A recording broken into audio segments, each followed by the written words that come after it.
Hello guys, नमस्कार। आप सभी का स्वागत है अपने channel Shivnath CG Vyapam hub पर। मेरा नाम है विभोर कुमार श्रीवास्तव और आज हम देखने वाले हैं सीजी व्यापम सीजी पीएससी में जनरल अवेयरनेस क्वेश्चन जो प्रीवियस ईयर के हैं। ठीक है, ये उसका पार्ट 9 है। तो हम जितने भी क्वेश्चन देखेंगे वो किसी न किसी एग्जाम में आए हुए हैं प्रीवियस ईयर के, इसलिए हमारे लिए ज्यादा इंपॉर्टेंट हो जाते हैं। चलिए देखते हैं पहला क्वेश्चन क्या है। छत्तीसगढ़ में असहयोग आंदोलन के दौरान बहिष्कार स्वरूप बैरिस्टर नागेंद्र नाथ डे ने किस उपाधि का त्याग किया था? तो बताइए किस उपाधि का त्याग किया था? तो उन्होंने राय बहादुर की उपाधि को त्याग दिया था। और ये आपका आंदोलन हुआ किस लिए था? तो ब्रिटिश ब्रिटिश साम्राज्य की जो दमनकारी नीति थी, दमनकारी नीति के विरोध में, नीति के विरोध में ये आपका हुआ था। क्या हुआ था? आंदोलन, विरोध में। चलिए नेक्स्ट क्वेश्चन देखते हैं। नेक्स्ट क्वेश्चन क्या है कि चित्रांगदपुर को किस राजवंश ने राजधानी बनाया? आपका ऑप्शन ए है छेदी डायनेस्टी, ऑप्शन बी है आपका पांडु डायनेस्टी, ऑप्शन सी है आपका कलचुरी डायनेस्टी, ऑप्शन डी है आपका मौर्य डायनेस्टी। तो इसका सही आंसर आपका option number B, Pandu dynasty. Pandu dynasty ने चित्रांगदपुर को अपनी राजधानी बनाया। और चित्रांगदपुर अभी वर्तमान में क्या किसको बोलते हैं? वर्तमान में सिरपुर को बोलते हैं। किसको बोलते हैं वर्तमान में? सिरपुर को बोलते हैं। और आपका सिरपुर को मंदिरों का नगर भी बोल देते हैं। मंदिरों का नगर, एक मिनट, मंदिरों का नगर या फिर शहर भी बोलते हैं सिरपुर को।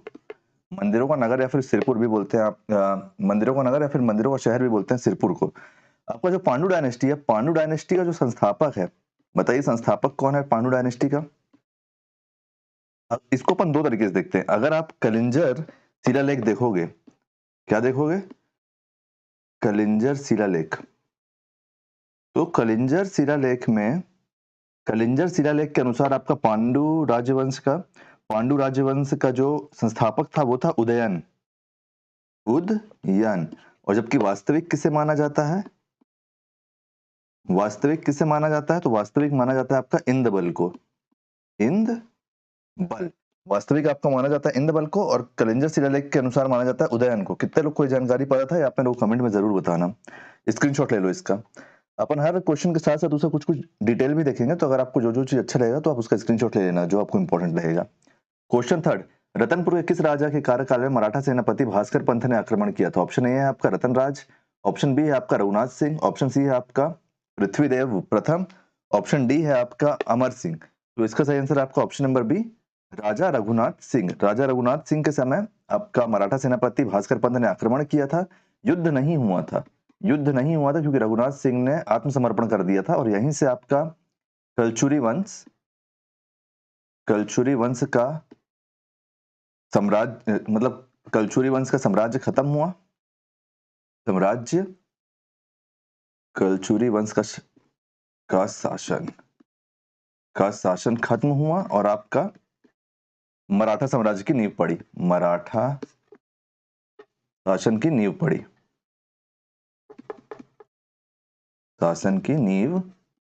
पड़ी, याद रखना, ठीक है। चलिए नेक्स्ट क्वेश्चन देखते हैं। नेक्स्ट क्वेश्चन है आपका कि सन 1855 में छत्तीसगढ़ के डिप्टी कमिश्नर कौन थे? 1855 स्पेसिफिक पूछा है, ठीक है। तो आपका ऑप्शन का क्या है? इलियट, ऑप्शन नंबर बी है जेनकिस, ऑप्शन नंबर सी है आपका captain Marsons, option number D है आपका चिश्म। तो इसके बारे में कुछ अपन जानकारी देख लेते हैं। आप एक चीज याद रखना कि 13 मार्च सन 1854 को हड़प नीति, समझते हो ना कि हड़प रहे थे जो उन लोग, आपका ब्रिटिश लोग, हड़प नीति के तहत नागपुर को इन लोग अपने में मिला लिए, नागपुर को ब्रिटिश साम्राज्य में मिला लिए, एक मिनट, नागपुर को ब्रिटिश में मिला लिया, ब्रिटिश में विलय, नागपुर का ब्रिटिश में विलय हो गया। इसी क्रम में जो छत्तीसगढ़ है, छत्तीसगढ़ तब नागपुर में आता था, तो नागपुर का विलय भी हो गया 13 मार्च 1854 में। किसमें? छत्तीसगढ़ का भी विलय हो गया आपका उसमें, ब्रिटिश साम्राज्य में। तब यहाँ पे आपका ऑप्शन नंबर ए, इलियट को बनाया गया था डिप्टी कमिश्नर। और इलियट कब से कब तक थे? तो ये थे 1854 से 1862 तक। 1862 तक 4 साल थे ये। और हमसे क्या पूछा है, हमसे पूछा है 1855 में कौन था, तो ऑप्शन नंबर हमारा ए हो जाएगा सही कि इलियट थे। चलिए नेक्स्ट क्वेश्चन देखते हैं। नेक्स्ट क्वेश्चन क्या है? नेक्स्ट क्वेश्चन है कि कुर्सपाल शिलालेख में किस राजा के बारे में बताया गया है? कुर्सपाल शिलालेख में किस राजा के बारे में बताया गया? Option number A Harshagupta, option number B Mahapravaraj, option number C Someshwar प्रथम, option number D Mahashivagupta Ballal Arjun. तो इसका सही आंसर आपका सोमेश्वर प्रथम, ऑप्शन नंबर सी सोमेश्वर प्रथम के बारे में बताया गया है। सोमेश्वर प्रथम के बारे में अपन कुछ जानकारी जान लेते हैं। सोमेश्वर प्रथम किस राजवंश से थे? तो ये थे बस्तर के छिंदक नागवंश के राजा थे। एक स्टोरी बताता हूं आपको इनके बारे में, आपको।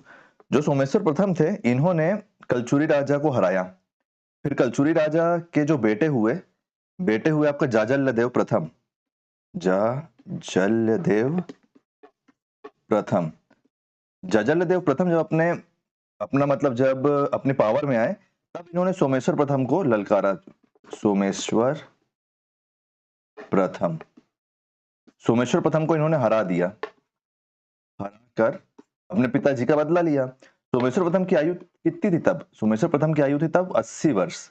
और सोमेश्वर प्रथम को जाजल्लदेव प्रथम ने बंदी बना लिया। सोमेश्वर के परिवार को और उनके मंत्रियों को उन्होंने बंधक बना लिया। तब सोमेश्वर प्रथम की माता जी, जिनका नाम है माता गुंड महादेवी,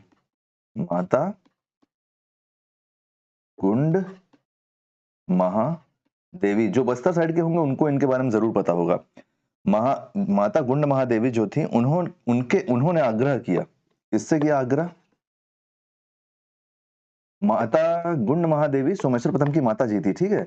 उन्होंने आग्रह किया जाजल्लदेव प्रथम से, और उनकी करुणामयी आग्रह को देखकर जाजल्लदेव प्रथम को लगा कि मैं इनको रुलाया हूं, मतलब मैं अपनी माँ को रुलाया हूं। तो उन्होंने फिर सोमेश्वर प्रथम को मुक्त कर दिया परिवार सहित, और सोमेश्वर प्रथम को परिवार सहित मुक्त किया। और ऐसा कहा जाता है कि उन्होंने उनका साम्राज्य भी वापस कर दिया था। आधिपत्य जाजल्लदेव का था, कलचुरी वंश का था, लेकिन उन्होंने उनका साम्राज्य उनको वापस दे दिया था शासन करने के लिए। तो एक छोटी सी स्टोरी बनती है जो हिस्ट्री में, ये आपको लग बहुत छोटा रहा होगा, लेकिन ये अगर आप एक इवेंट के रूप में देखोगे तो एक बहुत बड़ा इवेंट है। चलिए नेक्स्ट क्वेश्चन देखते हैं क्या है। नेक्स्ट क्वेश्चन है कि छत्तीसगढ़ में पाई जाने वाली निम्नलिखित वृक्ष प्रजातियों में से कौन सा राष्ट्रीयकृत वृक्ष सूची में शामिल है? मतलब छत्तीसगढ़ का निम्नलिखित में से कौन सा पेड़ छत्तीसगढ़ के राष्ट्रीय वृक्षकृत सूची में शामिल है? तो इसका आंसर क्या हो जाएगा बताइए? इसका सही आंसर ऑप्शन नंबर डी उपरोक्त सभी। आपका साल, सौगौन और खैर, ये तीनों ही पेड़ आपका राष्ट्रीयकृत मतलब नेशनल ट्री की जो वो होती है ना, नेशनल ट्री की जो आपका लिस्ट में शामिल है ये तीनों ही ट्री, ठीक है। आपका छत्तीसगढ़ का राजकीय वृक्ष कौन सा है? तो साल क्या है? राजकीय वृक्ष, पता ही होगा आपको ये राजकीय वृक्ष। और बस्तर को कहा जाता है साल वन का द्वीप। वहां बहुत सारे साल वृक्ष पाए जाते हैं ना, तो साल वनों का द्वीप कहा जाता है आपका किसको? बस्तर को। चलिए नेक्स्ट क्वेश्चन देखते हैं। नेक्स्ट क्वेश्चन, निम्नलिखित में से छत्तीसगढ़ का कौन सा कृषि वायु क्षेत्र सबसे कम वर्षा प्राप्त करता है? तो मैदानी क्षेत्र, छत्तीसगढ़ का जो मैदानी क्षेत्र है, जैसे आपका दुर्ग, भिलाई, ये सब एरिया, इन सब एरिया में कम पानी गिरता है, जबकि जो आपका बस्तर हो गया, सरगुजा हो गया, इससे ज्यादा पानी गिरता है। चलिए नेक्स्ट क्वेश्चन देखते हैं। मैदानी क्षेत्र है, आप इतना जान लो, मैदानी क्षेत्र में कम पानी गिरता है। बाकी जितने भी क्षेत्र हैं, आपको बस्तर का पठार, उत्तरी पहाड़ी क्षेत्र, इन सब में ज्यादा पानी गिरता है। छत्तीसगढ़ के मैदानी क्षेत्र में कम पानी गिरता है। नेक्स्ट क्वेश्चन, छत्तीसगढ़ में 2001 से 2011 के मध्य दशकीय जनसंख्या की वृद्धि दर कितनी है? अब अभी 2011 के बाद तो जनसंख्या हुई नहीं है, तो अभी पता नहीं है। तो 1 से लेकर 11 तक का क्वेश्चन पूछा था पिछले एग्जाम में, तो इसका सही आंसर क्या है? तो इसका सही आंसर आपका ऑप्शन नंबर सी 22.59। 2001 से लेकर 2011 के मध्य दशकीय जनसंख्या की वृद्धि छत्तीसगढ़ में 22.59 है। नेक्स्ट क्वेश्चन देखते हैं। छत्तीसगढ़ की लाल पीली मिट्टी निम्नलिखित में से किस तरह की चट्टान में विकसित हुई है? तो इसका आंसर आपको पता होना चाहिए, क्वेश्चन कई बार बन चुका है। ग्रेनाइट सिस्ट में आपका लाल पीली मिट्टी बनती है। ये जो लाल पीली मिट्टी है, इसका स्थानीय नाम क्या है? स्थानीय नाम इसका क्या है? तो इसका स्थानीय नाम है इसका मटासी। स्थानीय नाम इसका मटासी है। और रंग जो इसका आता है, ये रंग किस कारण आता है? तो रंग आता है आपका फेरिक ऑक्साइड के कारण, फेरिक ऑक्साइड। और अगर फेरिक ऑक्साइड से आपसे वो पूछ देगा फॉर्मूला, तो FeO3 है फेरिक ऑक्साइड का फॉर्मूला। चलिए नेक्स्ट क्वेश्चन देखते हैं। किन 2 वर्षों में छत्तीसगढ़ राज्य की कृषि उत्पादन की वृद्धि दर स्थिर सभा पर ऋणात्मक दर्ज की गई थी? ऋणात्मक का मतलब होता है कम, कम। किन दो किन 2 वर्षों में छत्तीसगढ़ राज्य की कृषि उत्पादन की वृद्धि कम दर्ज की गई थी? तो इसका सही आंसर क्या है? इसका सही आंसर आपका ऑप्शन नंबर सी, 15, 16, 17, 18। इन दो में 15, 16 में और 17 से 18 के बीच में ऋणात्मक दर्ज की गई थी, मतलब कम दर्ज की गई थी वृद्धि दर। नेक्स्ट क्वेश्चन देखते हैं। मतलब अपने पिछले साल से कम थी, जैसे पिछले साल मान लो 10 थी तो इस साल 9 हो गई, पिछले साल 8 थी तो इस साल 7 हो गई। फिर नेक्स्ट क्वेश्चन देखते हैं। बीजापुर जिले में किस समूह की चट्टान पाई जाती है? बीजापुर हमारा किधर पड़ता है? बस्तर साइड, मतलब नीचे साइड पड़ता है। तो कौन सी चट्टान पाई जाती है? ऑप्शन इसमें पाई जाती है आपकी ऑप्शन नंबर सी, धारवाड़ शैल समूह। धारवाड़ शैल समूह, और धारवाड़ शैल समूह को ही सबसे सर्वाधिक खनिज युक्त चट्टान माना जाता है। सर्वाधिक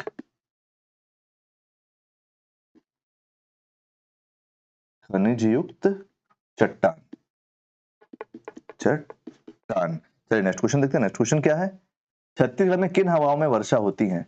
मतलब किस तरफ से हवा आती है छत्तीसगढ़ में तो वर्षा होती है। मान लो छत्तीसगढ़ ये है, तो किस तरफ से कौन सी वर्षा छत्तीसगढ़ में हवा, सॉरी, कौन सी हवा छत्तीसगढ़ में वर्षा लेके आती है, ये पूछ रहा है आपसे। तो बताइए इसका आंसर क्या होगा? इसका आंसर आपको पता होना चाहिए।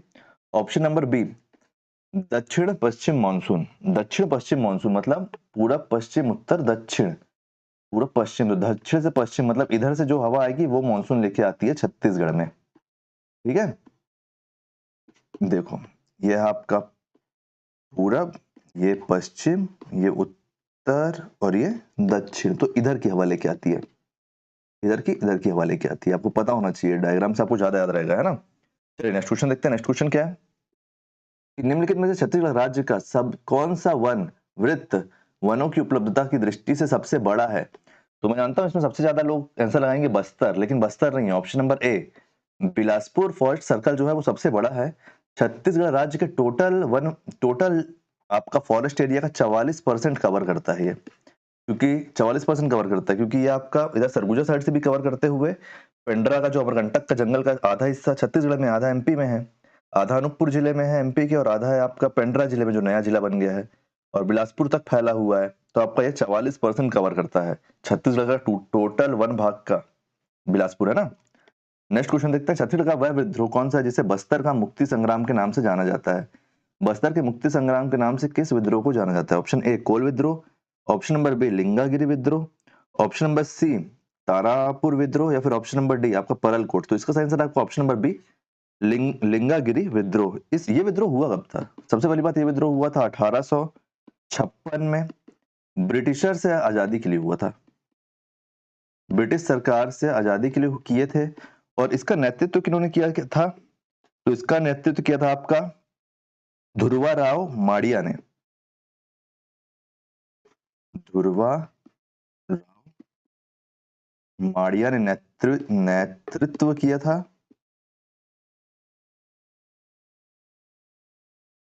नेतृत्व किया था। और इस टाइम पे राजा कौन थे यहाँ के?